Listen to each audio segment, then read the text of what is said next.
So guys, what's going on? So it's another video, and today we are back, and today I am going to be giving a little bit of an update slash kind of a little bit of a recap for a recent interview that LIRIK actually had with the developers of ARK Survival Evolved. So the entire time, I shit you not, I just had a Word document open. I was taking notes because I wanted to very quickly relay this info to you guys because you guys seem extremely excited about the game. I'm extremely excited about the game, and I have like 3.5 pages of just straight up notes. So let's jump right into it. In the background, just have kind of the same footage. There's not really more footage I can use, but hopefully that's cool with you. I think the emphasis of this video will be on the information that I am relaying. So, in the interview, the creative director stated that there is actually going to be an active weather system in the game where there's stuff like rain, cold fronts, heat waves, and he also has ideas for other systems later on in early access. LIRIK actually specifically asked about snow, but he ended up saying that the director said that snow is not currently being explored. He said that weather will be effective at launch and actually has an impact on your actions and kind of your tendencies. Like if it's cold, you might kind of want to try and stay closer to the fire, kind of stay warm, that type of stuff. I'm not sure if that is actually a scenario, but I'm just giving some kind of hypothetical examples. He said that kind of the main purpose of early access is that it's going to have a very good chunk of features, and the focus of early access will be to help with balancing, getting community input into the game, etc. Currently, you can actually level up the character, build bases, and a bunch of stuff, so I thought that was pretty notable because that's not something that the trailer is very telling of, but you do get, I'm not sure how it works exactly, but I'd guess like as you kill dinosaurs, you know, or gather resources or something, you gain levels, and then you can then use those levels to level up stats and stuff. There's actually a skill tree from what I heard, and they are going to be looking towards the community to see how the end game ends up unfolding, because this isn't just mindless survival. There is an end goal in the game, and in a way there's kind of that, it's that guiding thing, it's that guiding feature, and that is there. So they want to look to the community and get their inputs to see how the end game unfolds. Very interesting note here, the game ships with mod support. This is from the director's mouth. The game ships with mod support, and they literally, what he said he wants to see new game modes from the community. They want to see mods, they want to see all that stuff, and that will be possible. So I mean, right off the top of my head, I'm just try to think of like Arma life in this game. Okay, try to think of living in like a peaceful community with just dinosaurs, and oh my god, the roleplay potential is there, and there's a bunch of other possible game modes. I think they mentioned like deathmatch game modes, like I don't know, you know the magic that modders do, so that's the thing. Unreal Engine 4 is the engine that it will be running off of, and development actually started in October of last year, so I think it's been about, I don't know if I'm doing my math correctly, which is probably not being done correctly at all. It's been like 7 months in development, and already, as the game is, as it will ship in early access, releasing June 2nd, 2015, you can already put in hundreds of hours in the game, according to the creative director. There is hunting, taming, training, etc. with the dinosaurs, so there's a large variety of stuff you can do, and each dinosaur kind of has a bit of a specialty, so it's full of variety in that sense, where some like raptors, for example, are pretty good attacking dinosaurs. They're really fast, they're really fast, they have like decent attacks, whereas other dinosaurs can be a bit bulkier, you know, be a bit tankier, and they actually can carry your resources for you. I'll kind of go into the carrying and the resources a bit later on. There is no limit on how many dinosaurs you can have as pets from what I heard, and like I kind of mentioned a bit earlier, there's the story element. Question that some of you guys had about these servers. People were asking what the servers are going to be. The ultimate goal, from what he said, the ultimate goal is going to be 100 players on PC servers, and they're not sure how the servers are going to launch at early access because the servers are going to be relatively intensive, and I'm kind of going to mention that a bit later, which is very interesting. It has to do with AntiCheat, and I do want to kind of talk about that a little bit. So yeah, like I said, not sure about early access numbers. Server stability and open alpha testing will determine how many people fit well onto a server, and they'll kind of take that into account when kind of figuring out the servers, at least for official servers. I'm sure unofficial, it's going to be a bit more arbitrary. Official servers will have VoIP, voice over IP, voice chat, and it will be proximity based in game, which is pretty interesting. So it's like based on how close you are, you know, it might sound you know, closer. The closer the guy is, sounds louder. Farther he is, kind of gives the idea that there won't be global, but I don't want to say that for sure because that didn't come out of his mouth. I'm just making some assumptions here. The voice over IP will be configurable for unofficial servers, and it is confirmed that you can actually host your own server. There won't be Steam Workshop right away, but it will be in there eventually on performance-wise. 30 FPS is the target for early access launch. It is not a 60 FPS game at this point. Because they're kind of trying to focus on pushing graphical fidelity. From what they were saying, like a GeForce 970 or something would be pretty good for getting really good graphics and being able to attain 30 FPS. However, I'm sure as early access goes on, optimization and whatnot will be one of those key things. And the reason it's not super optimized is because they've pretty much the past 7 months they've been focusing on the game, and that really shows that they were able to do so much work in the past 7 months that's kind of ridiculous. They use advanced rendering techniques, which are integrated with Unreal Engine 4, and they've apparently been working with NVIDIA about this, which is, I thought, a pretty interesting tidbit there as to why the game looks amazing from the trailer. 60 FPS is a possible goal, but it's not the highest priority. I said it depends on a lot of factors. Depends on the trade-off of quality in regards to graphics, where they said it'll be achievable with trade-offs, because I mean, you can always turn down some graphic settings and whatnot, but at the highest settings, unless you have an absolute beast, don't be expecting 60 FPS, but yeah. The PC version will be better than console versions graphics-wise. There is no permadeath, at least in the base mode. You can always kill your character through like suicide and whatever and start a new one. And it may be possible though with mod tools, because this is a big reason why they're doing this, that they can have this like permadeath mode. And if the community really likes it, they will actually consider making it a game mode for final release. After death, you keep your recipes and knowledge, but you lose your inventory. So pretty much like other survival games where think kind of Rust, like you'll remember the recipes after you die, but your loot, it's kind of gonna be gone. So after you die, you start off as a fresh spawn. I'm not sure if you spawn with nothing or like something really basic. I'm gonna guess it's almost nothing. But if you do spawn close to your gear, you can make it back and loot your body. There are kind of 2 knowledge bases. So there's stuff you unlock / attain, and you can also discover recipes from supply crates and stuff in the wilderness. So think of it kind of as the recipe blueprint idea, kind of like I was mentioning a bit earlier, kind of in regards to Rust there, where you learn blueprints and then you can craft the recipes. And like I said, recipes are kept after death. It's a very open experience, and I did like this. They're saying there's support for trolling, so pretty much you can mess around with other people. You can knock someone unconscious. You can force feed them food, like while they are your prisoner, to make sure they don't die. And you can even drag them into the ocean and let them drown. You can keep them in a cell, etc. And that just sounds like a lot of fun, and like it'll make for some interesting videos, which is awesome. And really, if you're like a masochist on the inside, you're gonna enjoy this too. But you can also go full out PvP and just go bang bang shooting people. There will not be a field of view slider at launch, and it hasn't really been discussed amongst the team too much. They are going to have VR development Oculus Rift for the PC and on PS4 when it releases next year in 2016, which is the target.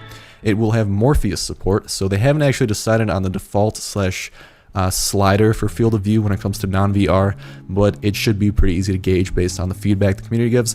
The map size, interesting tidbit here, the early access map will be close to pretty much the map at launch overworld wise, so like square miles or square kilometers, actually going to be 48 square kilometers, but top down will be different. You might be thinking to yourself, what does this mean? So like caves, dungeons, underworld areas, and even underwater areas where like you can go underwater, like there might be underwater caves and that kind of stuff. Hidden cave systems, like really tall mountains, some which are only going to be reachable with building up to them and or flying dinosaurs that you have to tame. But yeah, so kind of the sense I got from that is that the game map-wise will be the same, but like how deep you go, the amount of caves under and stuff, they might be expanding, because everything is being this is being hand designed. This is not procedural or whatever. So like I said, top down will be different. Caves, dungeons, I already mentioned that, I'm an idiot. And at launch it will be the main map, and they do have some quote-unquote fun ideas planned for expanding the world, and in reality there's going to be a ton of gameplay within the map.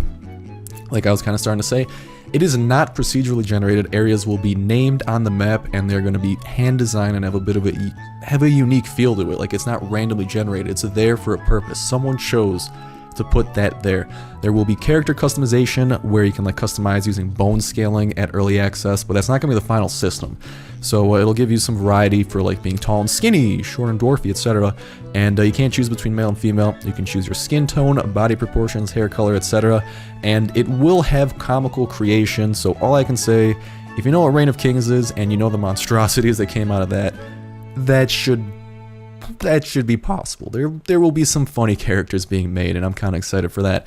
So Linux servers and server architecture, like if they're of Linux servers and whatnot, that's unknown at this point in time, but they will have multiple options for the community to host their own servers. AntiCheat.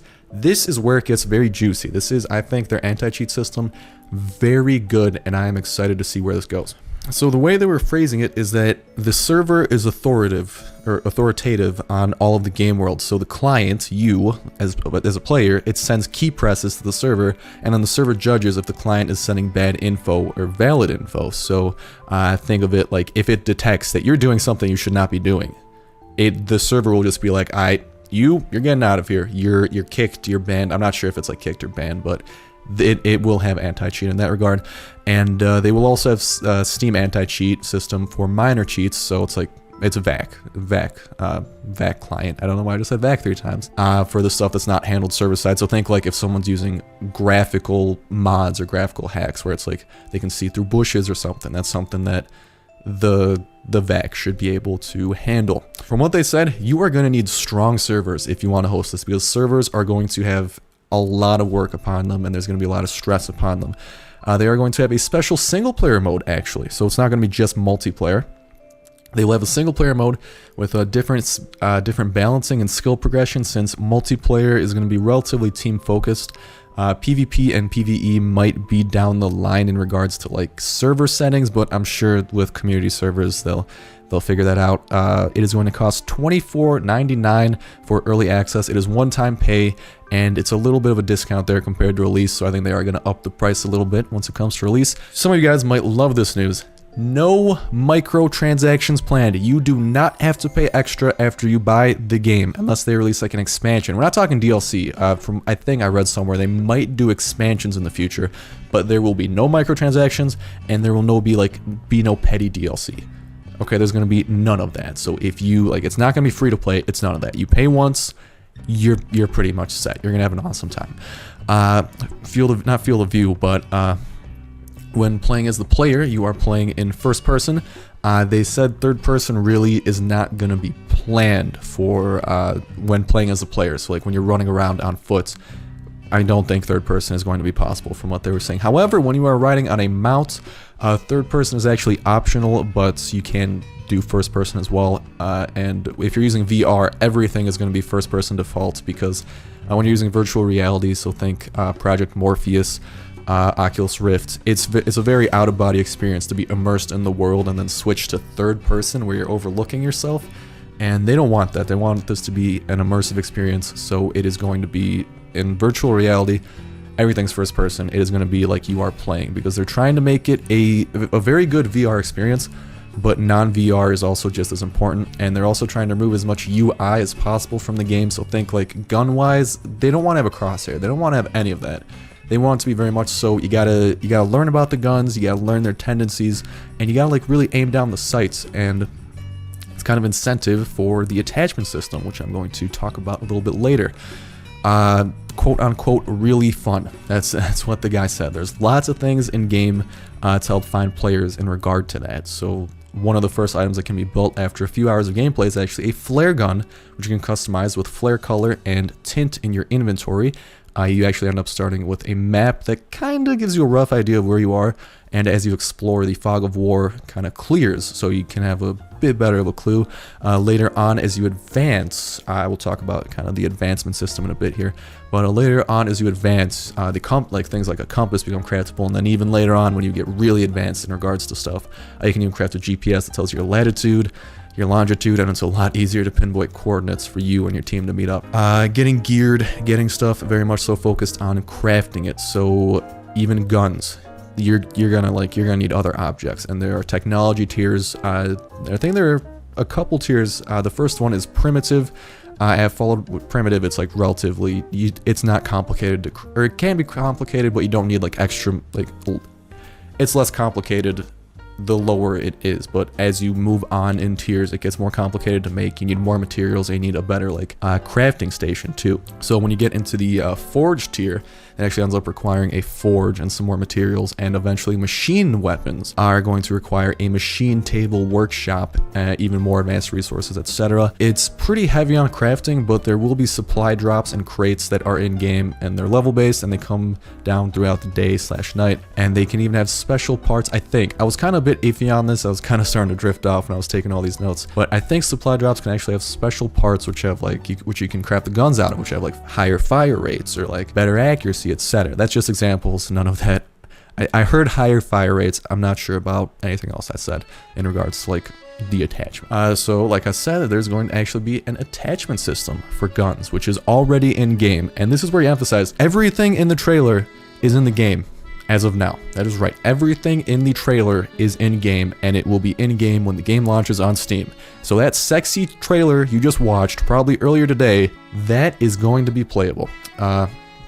In the inventory, how the inventory is going to work with attachments is you're going to have your attachment in your inventory. You literally just drag it on top of the object it's compatible with. He did not specifically say you drag it on top of a gun, which makes me think it's a bit more widely scoped than that. I felt like his wording was kind of a bit cautious on that, so there might be a larger scope to attachments, but for sure you drag it like onto the gun that it's compatible with, and guns do support multiple types of attachments, so you can have like a flashlight, you can have on sights, you could have more than one depending on the gun and depending on the attachment.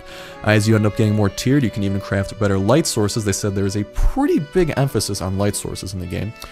Even as you get like really high up, really tiered, I think in the like kind of machine gun tier, I'm gonna call it that. I don't think that's the actual correct terminology.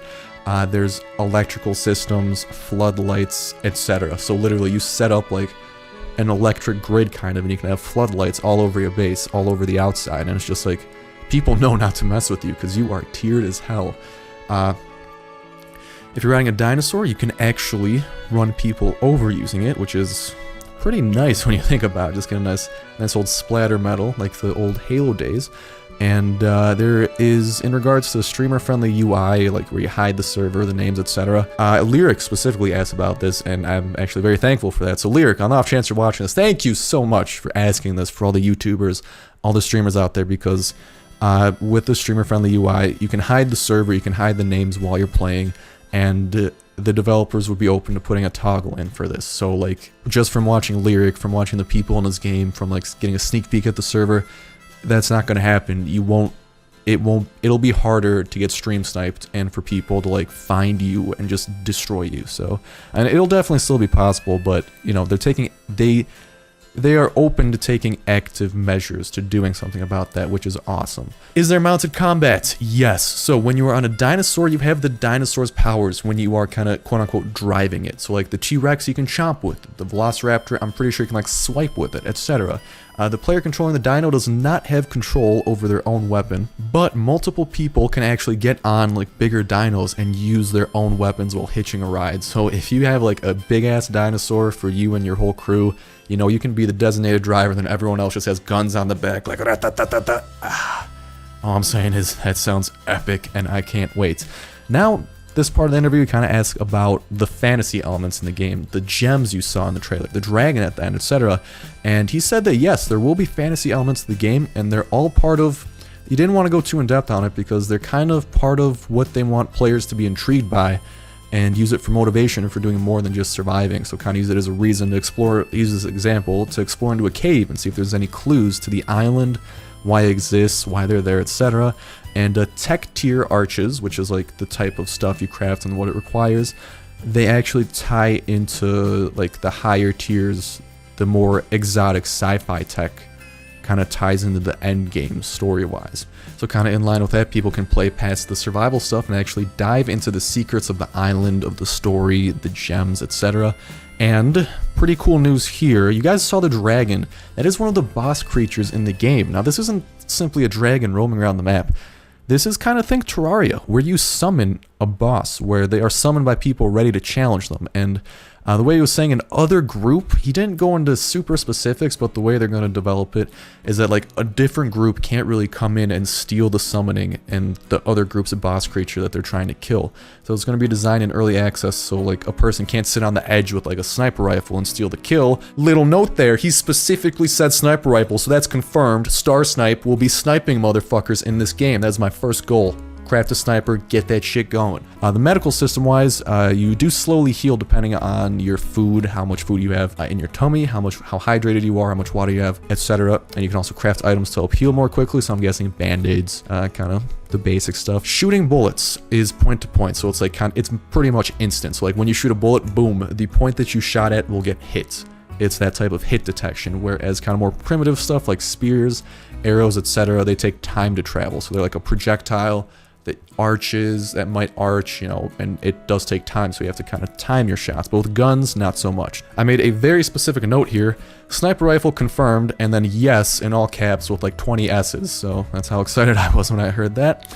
Early access is going to help determine how the final game will be for both full launch in regards to PC and consoles. So how PC early access goes will help determine the final game for both PC and console. So this is being an early tester or part of early access here does actually go into how the game will be. Building wise, you can go and steal other people's stuff, you can mess with them, etc. Most primitive buildings can't withstand much damage, and you need to learn stuff and gather resources to make stronger bases, and even automated defenses are a possibility, as in you can craft them, not as in they might be in the game. They are in the game. You can craft automated defenses, and I'm guessing as you get higher tiered, you can have like auto turrets and shit. That sounds awesome. I want to do it. But building wise, think kind of Rust is like, as you use better materials that require more work and possibly more knowledge to craft, your base is going to be stronger, harder to rate, etc. Little side note, not super obvious, farming is in the game. So there's irrigation, there's crops, etc. And you can do that for your food stores. So instead of having to hunt all the time for food, you can have a nice little farm going in your base and kind of base it around that. There is actually, you can also pipe in water from a nearby water source to use as your water to irrigate, etc. There is a stamina system.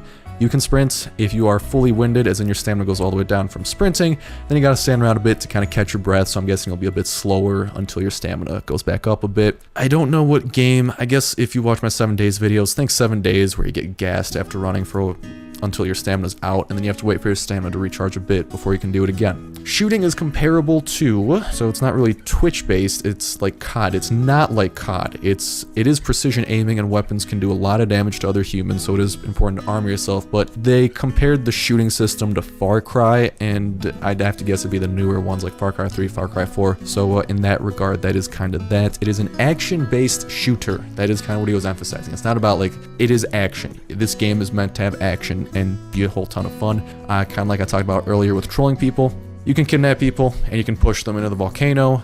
Little side note, the volcano is confirmed on the map. You could kind of get that feel from, I think, part of the cave scene in the trailer. So yeah. This is not currently in early access.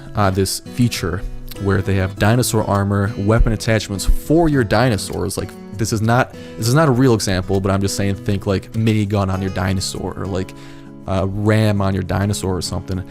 Like those type of weapon attachments are going to be possible for your dinosaurs, and dinosaur armor will be as well. That's going to be a bit later in early access. Inventory is weight based. Leveling up, you can actually put stat points into your movement speed, melee, weight capacity, etc. So as you level up, you can like focus on being fucking Speedy Gonzalez over there. You can turn into a tank, just high melee damage, or you can just be kind of the pack mule of your group and have really high weight capacity. So there's a lot of variety in that, and this is where dinos actually serve as good pack animals, because you can like get a pretty big dinosaur. I don't remember specific names because dinosaur names are complicated, but certain dinosaurs you can use and are great for kind of that inventory type of stuff. Sleepers are present in the game, so after you log out, your guy will be there and someone can kill him if they find him. Simple as that. Think Rust. There is sleepers. They're there to prevent combat logging. I mean, I'm not gonna lie, I hate it when I get killed as a sleeper, but honestly, I think that that's good that they're in there. And this is kind of towards really the tail end of the interview. It's pretty much over at this point. He's saying there will be regular community Twitch updates, and you can learn more about the game at the Steam page, discussion forums, updates, and contents will be on there as well. And then at the end, June 2nd, 2015, early access release. That is a hard date that is the day that this is coming out. That is it. We got through my 3.5 pages of notes. If you guys are interested, I will probably like throw this on Pastebin or some shit, so you guys can read through all of it if you want. I just took notes on the interview, like I said.